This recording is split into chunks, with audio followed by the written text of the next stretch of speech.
ته چې دا کومه خبره کې چې لکه دا دویم جزء دا اول نه تاسو قطع کوئ چې محمد رسول الله د کلمې سره نشته دی، نو دا د کوم حیثیت نه تاسو کوئ؟ اصل کې دا درې حیثیتونه استعمالیږي: اطلاق، تقیید او دا شان تعلیل. د کوم حیثیت نه کوئ؟ خامخا به د یو حیثیت سره تعلق ساتي.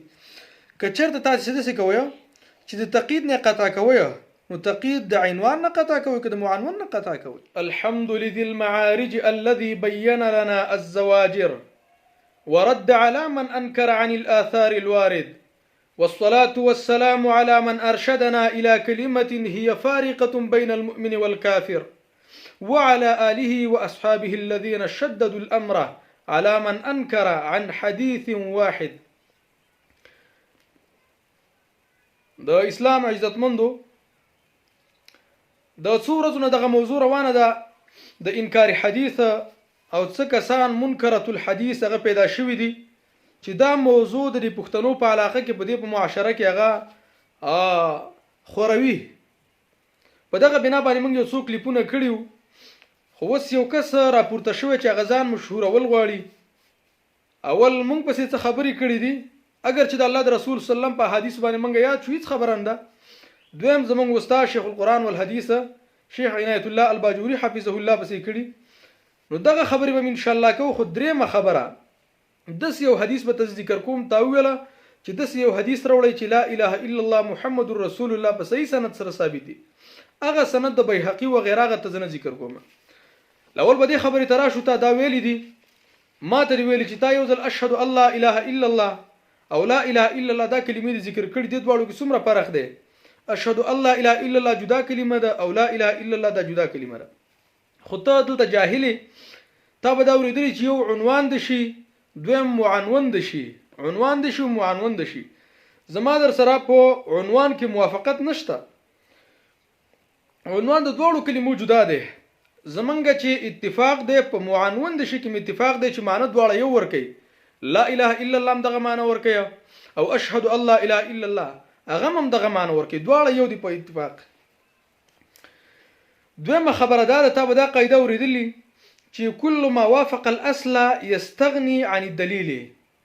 هر هغه شی چې هغه د اصل سره موافقت ساتي، لکه لا اله الا الله په معنی کې د اشهد الله اله الا الله سره موافقت ساتي، دا دلیل ذکر کول تر دې شی سره ضرورت نه. خو به هم تاسو غپېږئ دغه د پاره به ان شاء الله تعالی دغه حدیث به تزر علماء د چا پلار دی پاغي باندې به اعتراض وکړي.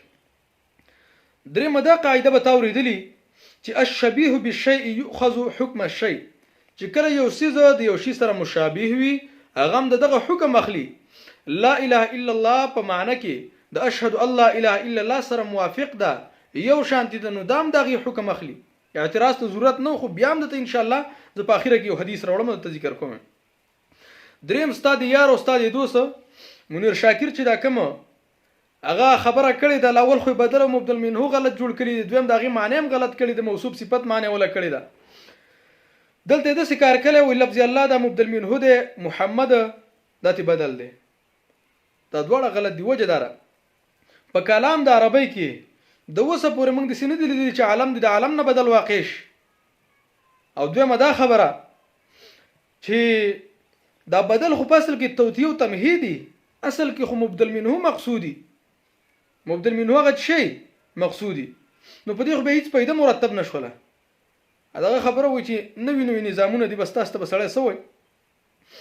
درېمه خبره کته تلخیص ویلې د وصل او فصل درې چې کوم صورتونه دي یا دروس البلاغه دی ویلي، نو دلته په خپل د منکر حدیثه منیر شاکر چې کوم خبره کړي په د باندې په خپل باندې غیرت کړي چې کله یو دوه جملې راشي، دوه جملې یو ځای راشي، د یوې جملې د بلې سره نه کمال اتصالي نه کمال انقطاعي.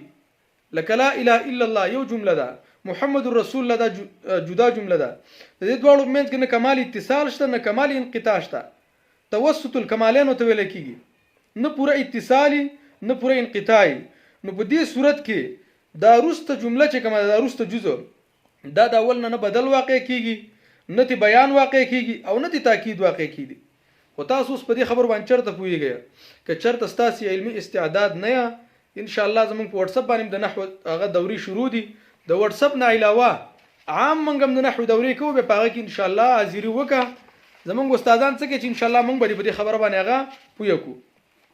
دویمه خبره تاکلی ده په شیخ عنایت الله الباجوري حفظه الله پسې هغه پسې دا خبره کړې ده چې شیخ صاحب ته حدیث نه دی معلومه، نو د دې وجنه که معلومه ته ذکر کړي به تا به اوریدلی چې عدم ذکر الشيء لا يستلزم عدم وجود الشيء، عدم وجود الشيء چې یو شی سره ذکر نه کوي خو لازم نه ده چې دا بنئ، مطلب شته دی او شیخ صاحب ذکر کړم دی یو بیان کې ویل دي. دویمه خبره تا شیخ صاحب باره کې دا کړی ده چې شیخ صاحب منیر شاکر ته کافر ویل دي، نو په کار در کافر سره جنگ وشي د کافر سره، نو ته وصل ته نه پوهیږي. ابو جهل څومره لوی کافر خو داري خبري جواب داري خبري هغه فتو هغه باندې نه مطلب څومره تکالیف څومره مصیبتونه رسولي خو دلته هغه د سوچ چې خپل ځان کافر ثابت کړو. بل طرف ته وګوري ابي ابن سلول هغه به ځان ته مسلمان و، نو په اصحابو پسې خبرې وکړي رب العالمین ته چې لا تعتذروا عذرونه ما پیش کوي، نو د وجنه رب العالمین د منافق ابي ابن سلول چې ظاهره کې خلق د ځان مسلمان ثابت او دنه په کوپر پروت. دویمه خبره ده یو کافر اصلي دی، دویم کفر طاری او کافر طاری دی، مطلب کفر ردت چې په چا باندې جاری شي دغه تذکره کول پکاري، لکه څنګه چې د ابي ابن سلول شی وسړی دی خلکو ته ځان مسلمان ثابت خو په خلکو کې د انکار حدیث دا فتنه دا په خوري په خپل باندې موږ دا وایو هر هغه سړی چې خپوي شي چې دا د الله د رسول صلی الله علیه وسلم صحیح سنت دی خپو دی باندې پوي د دې باوجود وې دا حدیث نه منم دا نشته دی د الله رسول نه منم دې ته سړی کافر نه نور به تاسو وایي. بل خبره تا کړی دا والله علم شاجي سه بڅوکی خو پاغه چې د کوم اعتراض کړم دی خبره دی غلطه ده چې محمد رسول الله مقدم کړي لا اله الا الله رسته کړي دا یو خو دې خبره ته تراشه تا کتابونه کې ویلي په الحمدلله کې خلک غټ اعتراض دا کوي وی الحمدلله وسب دی او دا شانتی لله ذات دی وسب په ذات باندې ولی مقدم کړي، نو ولته بتا ویلي چې